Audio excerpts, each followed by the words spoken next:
साथियों नमस्कार। स्वागत है आप सभी का। तो दोस्तों, पिछले वीडियो में अपने चैप्टर 1 शुरू किया था। उसमें सबसे पहले अपन ने जाना था वास्तविक संख्याएं। वास्तविक संख्या क्या होती है, फिर उनके क्या गुणधर्म होते हैं वो जाना था। फिर हमने जाना था कि परिमेय संख्या क्या होती है, अपरिमेय संख्या क्या होती है। फिर हमने अंकगणित की आधारभूत प्रमेय को भी जाना था। फिर अपन ने यूक्लिड विभाजन एल्गोरिदम के बारे में भी पढ़ा था। फिर अपन ने यूक्लिड विभाजन से एचसीएफ और एलसीएम कैसे निकालते वो जाना था। फिर अपन एचसीएफ और एलसीएम में क्या संबंध होता है वो भी जाना था। फिर इसके बेस पे कुछ क्वेश्चन किए थे कि एचसीएफ दिया हुआ हो और किन्हीं दो संख्याओं का, फिर उससे एलसीएम निकालना हो तो वो कैसे निकालते हैं वो भी अपन ने इस वीडियो में, पिछले वीडियो में जाना था।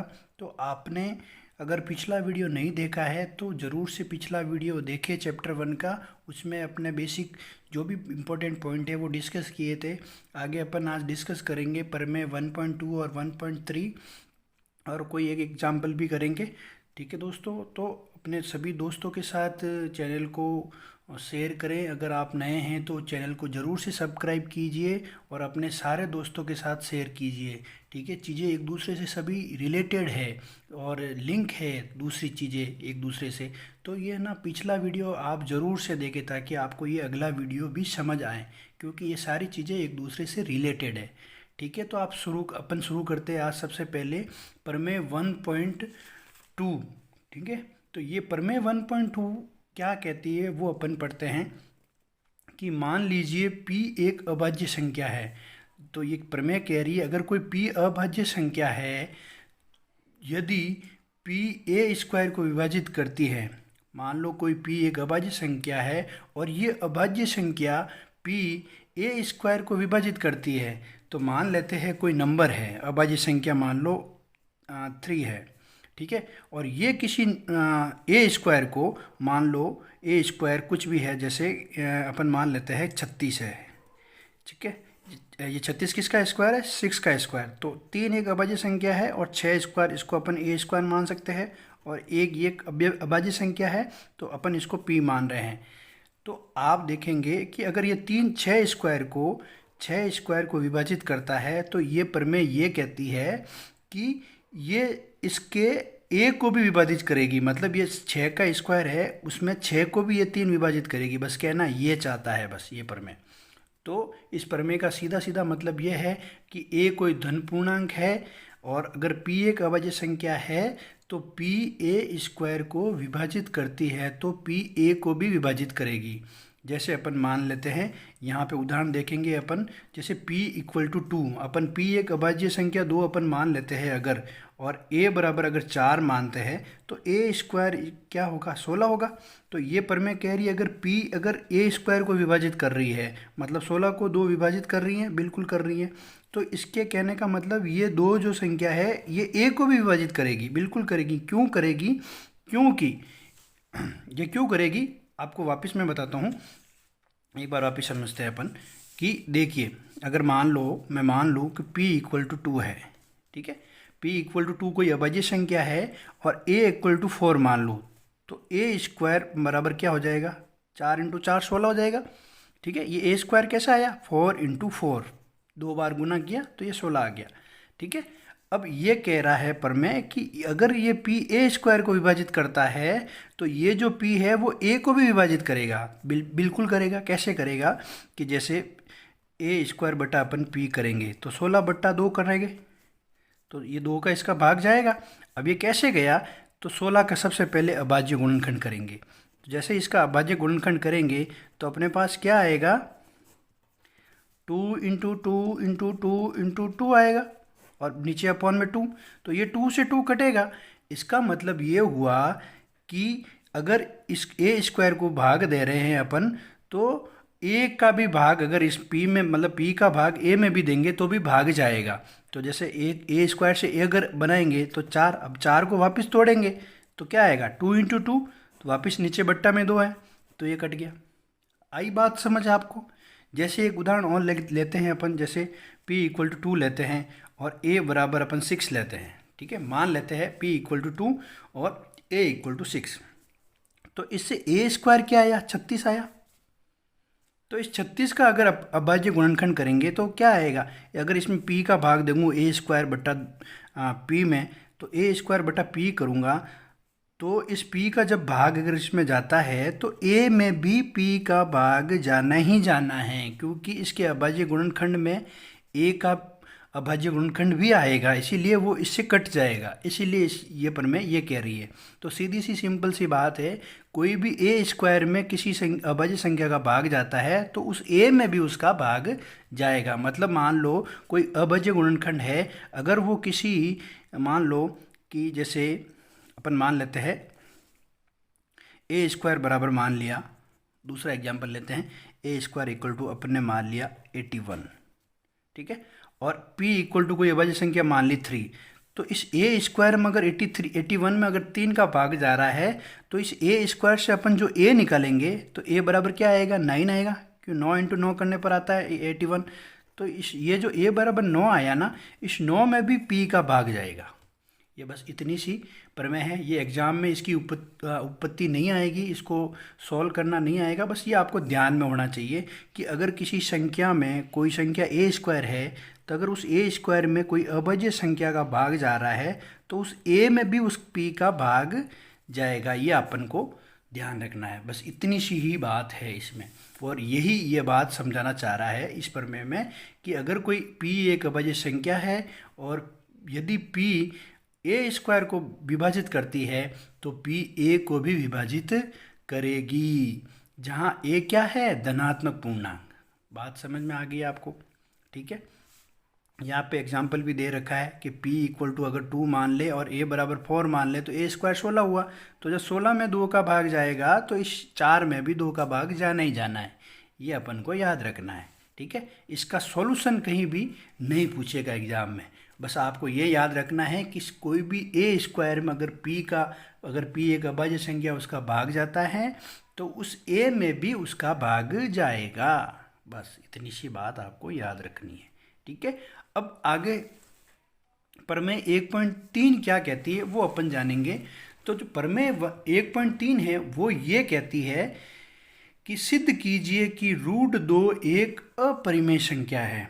तो अपन इसकी उत्पत्ति पूरी सॉल्व करेंगे और इसी के बेस पे ये सॉल्व होगा। कैसे होगा वो अपन इसमें जानेंगे। तो सबसे पहले अगर अपन इसमें जाने तो जैसे ये कह रहा है, ठीक है, अपना क्वेश्चन कह रहा है कि सिद्ध कीजिए कि √2 एक परिमेय संख्या है। क्या है, अपरिमेय संख्या है, सॉरी, ये कह रहा है कि सिद्ध कीजिए कि √2 एक अपरिमेय संख्या है। पिछले वीडियो में अपन ने जाना था कि √2 एक अपरिमेय संख्या है। क्यों? क्योंकि इसको p/q के रूप में व्यक्त नहीं कर सकते, ठीक है। अब ये अपरिमेय संख्या है, बिल्कुल है, लेकिन अपन को इसको सिद्ध करना है। तो सबसे पहले अपन क्या करेंगे कि माना, अपन उल्टा मानेंगे इसको कि माना √2 क्या है, एक परिमेय है। क्या मानेंगे, इसको उल्टा करके मानेंगे पहले, ठीक है, और फिर इसको सिद्ध करने की कोशिश करेंगे कि परिमेय संख्या है क्या। अगर ये सिद्ध नहीं होता है कि परिमेय संख्या नहीं है तो फिर क्या है, ये संख्या अपरिमेय है, सीधी सीधी बात है, ठीक है। तो मैं उल्टा मान लेता हूँ कि √2 एक परिमेय संख्या है, ठीक है। अगर ये परिमेय संख्या है तो √2 को अपन p/q में लिख सकते हैं, क्योंकि परिमेय संख्या की परिभाषा क्या है कि कोई भी संख्या अगर परिमेय संख्या है तो उसको p/q के रूप में लिखा जा सकता है। तो मैं इसको a/b लिख लेता हूँ, ठीक है, मैं इसको a/b लिख लेता हूँ, जहाँ पे अपन क्या मानेंगे, a और b क्या है, एक सह अभाज्य संख्या है, सह अभाज्य संख्या। और ये सह अभाज्य संख्या क्या है, सह अभाज्य संख्या वो संख्या होती है जिसमें सिर्फ एक का ही भाग जाए, बाकी किसी का भी भाग नहीं जाए। जैसे 5/3, 5/7, तो इन संख्याओं में अगर मैं 1/1 ऐसे गुणा कर दूं तो सिर्फ यही आएगा, बाकी किसी भी संख्या का उसमें भाग वगैरह नहीं जाएगा। इन दोनों में किसी का भी भाग नहीं जाएगा, सिर्फ एक का ही भाग जा सकता है, ठीक है। तो ये सहअभाज्य संख्या है। तो सहअभाज्य संख्या की परिभाषा क्या हुई कि वह ऐसी संख्या जिसमें सिर्फ एक का ही भाग जाए, बाकी किसी का भी भाग नहीं जाए। से अभाज्य संख्याएं वे संख्याएं होती है जिसमें सिर्फ एक का ही भाग जाए या खुद का जाए, तो वो से अभाज्य संख्या है। बस ठीक है। अब अपन इसी चीज़ को लेके प्रूव करेंगे कि √2 एक अपरिमेय संख्या है। अब मैं क्या करूँगा, मैंने इसको माना कि √2 एक परिमेय संख्या है, तो √2 को मैं a/b में लिख सकता हूँ। तो माना मैंने √2 बराबर a/b, ठीक है। क्योंकि अगर परिमेय संख्या है तो p/q के रूप में अपन लिख सकते हैं। ये पिछले वीडियो में अपन ने जाना। अपन अब क्या करेंगे, दोनों तरफ वर्ग कर देंगे। क्या करेंगे, दोनों तरफ वर्ग करने पर, ठीक है। अब मैं दोनों तरफ वर्ग कर रहा हूँ, तो √2 इसका स्क्वायर कर देंगे अपन, फिर इधर भी a/b का क्या कर देंगे, स्क्वायर। जैसे अपन √2 का स्क्वायर करते हैं तो इस स्क्वायर से ये रूट हट जाता है, ठीक है।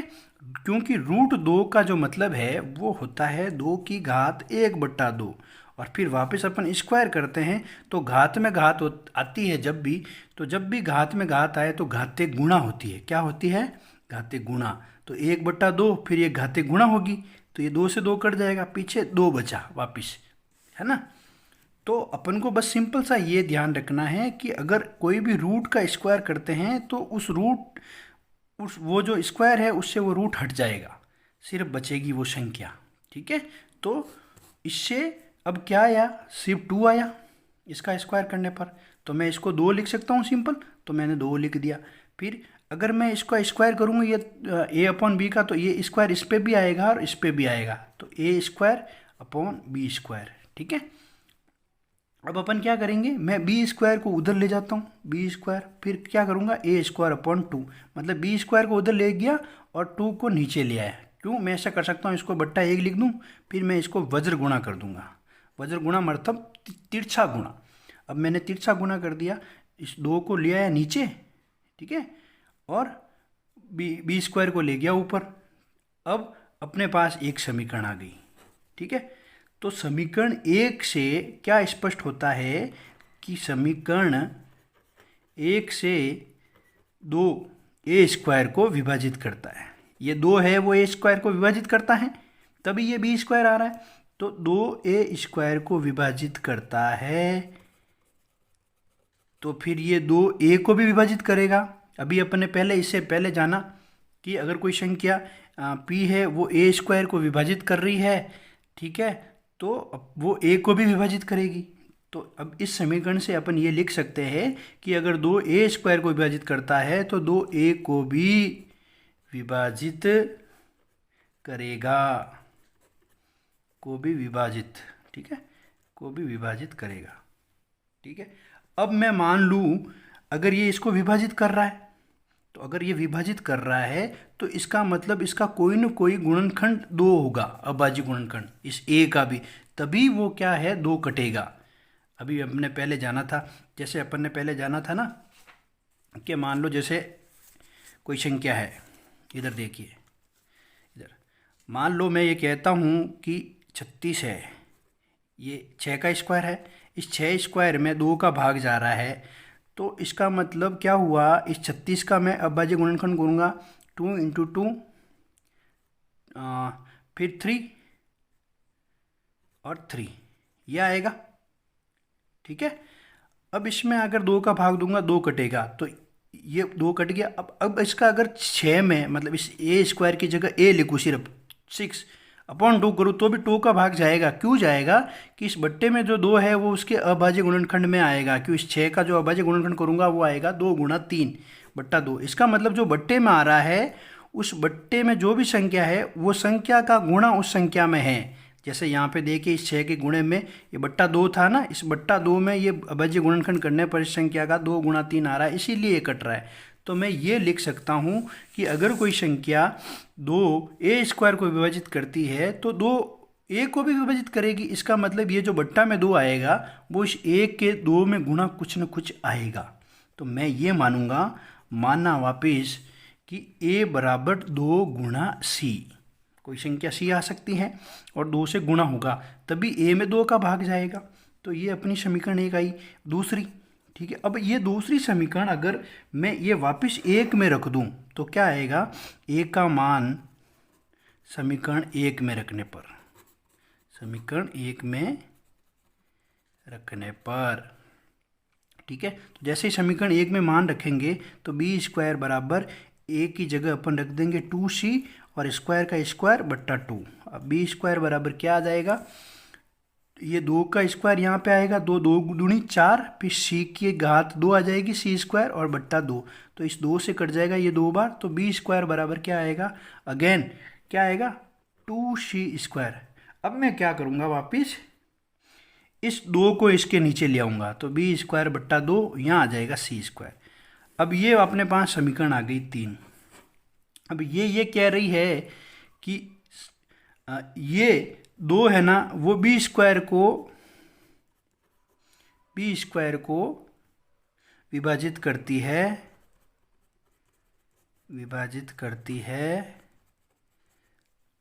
तो 2 बी को भी विभाजित करेगी, ठीक है ना। अभी जो अपने पहले पढ़ा था विभाजित करेगी, जो कि क्या है, विरोधाभास है। क्या है, विरोधाभास है। क्यों है, अभी ये जानेंगे।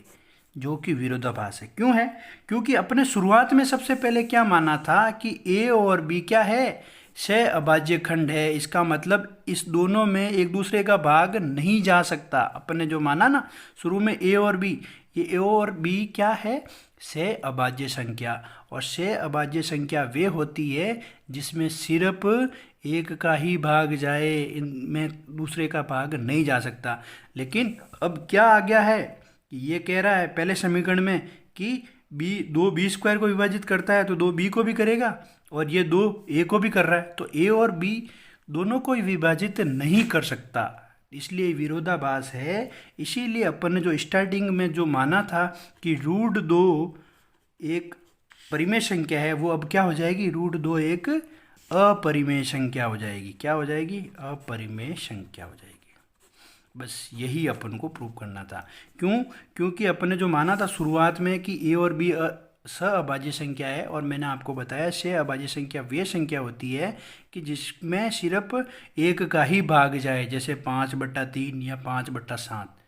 तो इन दोनों में दूसरे में भाग नहीं जाना चाहिए, या तो एक का ही जाएगा या फिर उन दोनों में खुद का ही जाएगा। लेकिन अपने यहाँ उल्टा हो गया कि 2 ए को भी विभाजित कर रहा है और बी को भी विभाजित कर रहा है यहाँ पे, तो ये दोनों चीज़ें एक दूसरे की उल्टी हो गई, और दोनों उल्टी हो नहीं सकती। क्यों, क्योंकि अगर ये 2 अगर ए को भी विभाजित कर रहा है, बी को भी विभाजित कर रहा है, तो ए और बी से अभाज्य संख्या नहीं हुई, और नहीं हुई तो इसका मतलब ये क्या, ये जो अपन ने माना था वो गलत माना था। इसका मतलब क्या हुआ कि √2 एक अपरिमेय संख्या है। तो ये आपको अच्छे से समझ आया होगा, ठीक है। और एक एग्जाम्पल लेते हैं और इसको सॉल्व करते हैं आगे। अगला क्वेश्चन है कि सिद्ध कीजिए कि √3 एक अपरिमेय संख्या है। अब इसको कैसे सॉल्यूशन करेंगे, सेम एज इट इज अपन उल्टा मानेंगे। क्या मानेंगे कि अपन उल्टा मानेंगे सबसे पहले कि √3 क्या है, अपन को सिद्ध करना है, प्रमेय क्या है कि √3 एक अपरिमेय संख्या है। ये अपन को सिद्ध करना है, अपन को सिद्ध करना है कि √3 एक अपरिमेय संख्या है। तो अपन क्या करेंगे कि माना √3 क्या है, एक परिमेय संख्या है, एक परिमेय संख्या है। और परिमेय संख्या की परिभाषा क्या है कि परिमेय संख्या वह होती है जिनको P/Q के रूप में अपन लिख सकते हैं। तो मैं √3 को क्या लिख सकता हूँ, A/B लिख सकता हूँ, ठीक है। और ए और बी क्या होगी, सह अभाज्य संख्या होगी। सह अभाज्य क्या, सह अभाज्य संख्या है, मतलब ए और बी में कोई ऐसी कॉमन संख्या नहीं होगी जिसमें इन दोनों का भाग जाता हो। इन दोनों में एक दूसरे का किसी में भी भाग नहीं जाएगा एक के अलावा। समझ गए, तो यही अपनी सबसे पहली शर्त है। अब मैं क्या करूँगा, दोनों तरफ वर्ग करने पर, तो वर्ग करूँगा इसका, तो दोनों तरफ वर्ग करते ही इसका स्क्वायर हो जाएगा और A/B का स्क्वायर हो जाएगा। तो जैसे ही इसका वर्ग करेंगे, मैंने बताया कि स्क्वायर करने पर रूट हट जाएगा, तो यहाँ पे आएगा 3, यहाँ आएगा A²/B², ठीक है। अब मैं इसको क्या करूँगा, b को उधर ले जाऊँगा, b को जैसे उधर ले जाऊँगा 3 को नीचे ले आऊँगा, तो A²/3 हो जाएगा। ये अपनी समीकरण 1। अब चूँकि 3 A² को विभाजित कर रहा है, अब क्या लिखा मैंने, चूंकि 3 ए स्क्वायर को विभाजित करता है तो 3 ए को भी विभाजित करेगा, ठीक है, विभाजित करेगा, ठीक है। तो इसका मतलब ये हुआ कि अपन मानेंगे कि माना ए बराबर कोई तीसरी संख्या 3 इसमें गुणा में आएगा और इंटू सी होगा, कोई इसके गुणा में कोई संख्या आएगी और 3 पक्का इसमें आएगा, तभी 3 का उसमें भाग जाएगा, ठीक है। अपने मान लिया ए बराबर 3c। अब मैं क्या करूँगा, इस 3c का मान किस में रखूँगा, समीकरण 1 में। तो ए का मान समीकरण 1 में रखने पर, तो जैसे ही मैं इसमें रखूँगा तो बी स्क्वायर बराबर 1 की जगह मैं क्या लिख दूंगा, 3c, और स्क्वायर का स्क्वायर आ जाएगा बट्टा 3। तो बी स्क्वायर बराबर 3 का स्क्वायर हो जाएगा 9 और सी की स्क्वायर हो जाएगा, फिर यहाँ आ जाएगा 3। तो ये 3 बार कट जाएगा, तो बी स्क्वायर बराबर क्या आ जाएगा, बी स्क्वायर बराबर आ जाएगा 3c स्क्वायर। तो वापस इसमें अपन भाग दे देंगे, अपन लिख देंगे इसको बी स्क्वायर बट्टा इस 3 को नीचे ले आएंगे और यहाँ आ जाएगा सी स्क्वायर। तो वापस अपने पास क्या आया कि 3, चूँकि अपन लिखेंगे यहाँ पे, चूँकि 3 बी स्क्वायर को विभाजित करता है तो 3 बी को भी विभाजित करेगा। और सबसे पहली अपने शर्त क्या थी कि ए और बी क्या है, अपना सह अभाज्य संख्या है। सह अभाज्य संख्या का मतलब ये हुआ कि इन ए और बी में सिर्फ एक का ही भाग जा सकता है, बाकी किसी संख्या का नहीं जा सकता, इन दोनों का कोई कॉमन फैक्टर नहीं होगा। तो अपन तो बात या उल्टी हो गई, ये समीकरण 1 में तो ये कह रहे हैं कि 3 ए को भी विभाजित कर रहा है और अपन यहाँ कह रहे हैं 3 बी को भी विभाजित करता है। इसका मतलब बात क्या हो गई, उल्टी हो गई, जो कि क्या हो गया, विरोधाभास, जो कि क्या है, विरोधाभास है। इसीलिए जो सबसे पहले अपन ने जो माना कि √3 एक परिमेय संख्या है वो उल्टा हो जाएगा। इसीलिए जो √3 है वह क्या होगा, वह एक √3 एक अपरिमेय संख्या है, ठीक है। अब आपका होमवर्क है कि आप √5, ठीक है, √5 का भी ऐसे कैसे इस क्वेश्चन को सॉल्व करें कि सिद्ध कीजिए कि √5 एक अपरिमेय संख्या है, ठीक है। सेम टू सेम प्रोसेस होगा। अपन उसमें सबसे पहले मानेंगे कि √5 एक परिमेय संख्या है, फिर परिमेय संख्या है तो उसको a/b में लिख सकते हैं, फिर दोनों साइड वर्क कर लेंगे, ठीक है। और a और b क्या मानेंगे कि असह अभाज्य संख्या है, कि इन दोनों में भाग नहीं जा सकता, ठीक है, जिसको बट्टे में लिख सकते हैं, ठीक है। इस तरह से फिर अपन सेम इसी तरीके से अपन उसको सॉल्व करेंगे। बाकी का अपन आगे अगले वीडियो में जानेंगे। मिलते हैं नेक्स्ट वीडियो में, तब तक के लिए बाय, जय श्री राम, टेक केयर। और वीडियो को ज़्यादा से ज़्यादा लोगों को शेयर कीजिए और चैनल को सब्सक्राइब नहीं किया है तो ज़रूर से सब्सक्राइब कीजिए। Bye bye, take care.